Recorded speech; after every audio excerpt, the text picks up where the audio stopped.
അതിനെ ചോദ്യം ചെയ്യാൻ റോജി എം ജോൺ ഒരിക്കലെങ്കിലും വായി തുറക്കുമോ എന്നാണ് ഞങ്ങൾക്ക് ചോദിക്കാനുള്ളത്. ആനയെ പേടിച്ചോളോ, ആനപ്പിണ്ടത്തിനെ എന്തിനാണ് പേടിക്കുന്നത് എന്ന് ഞങ്ങൾക്കറിയില്ല. അവിടുത്തെ വിദ്യാർത്ഥികളുടെ പരീക്ഷാ നടത്തിപ്പ്, റിസൾട്ട്, അതുമായി ബന്ധപ്പെട്ട് LLBയിലെ വിദ്യാർത്ഥികൾ ഓരോ ദിവസവും സമരത്തിലാണ്. നാളെയും സമരം നടക്കും. അപ്പോഴും മോഹൻ കുന്നുമ്മൽ ഉണ്ടാവില്ല.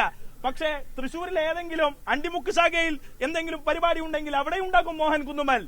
ഇത്തരത്തിലുള്ള പരിപാടികളിലൊക്കെ പങ്കെടുക്കേണ്ട ആളുടെ പേരാണോ കേരള സർവകലാശാല VC?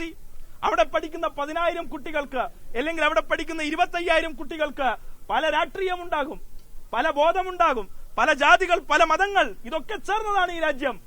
അപ്പോ ആ സർവകലാശാലയുടെ ഹെഡായിരിക്കുന്ന VC എങ്ങനെയാണ് RSS പരിപാടിക്ക് പോവുക?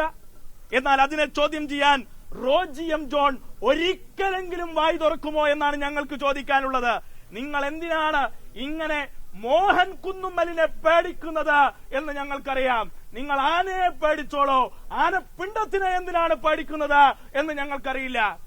റോജി എം ജോണ് ഒരു നിമിഷമെങ്കിലും നിങ്ങൾ ചെയ്തത് ശരിയല്ല എന്ന് മോഹൻ കുന്നുമ്മലിനെ വിളിപ്പിച്ച് പറയാൻ കഴിയണം. അല്ല എങ്കിൽ നിങ്ങളും സംഘപരിവാറിന്റെ ലിസ്റ്റിൽ അവരോടൊപ്പം രാഷ്ട്രീയം പേറുന്ന മനുഷ്യനായി അടയാളപ്പെടുത്തും. നിങ്ങളുടെ മുഖ്യമന്ത്രി ഇപ്പോൾ തന്നെ ആ ലിസ്റ്റിലെ പ്രധാനിയാണ്. അതിന്റെ കൂട്ടത്തിൽ റോജി എം ജോണും വന്ന് കയറേണ്ടി വരും എന്ന് നിങ്ങൾ പ്രത്യേകമായി കണ്ടേക്കണം.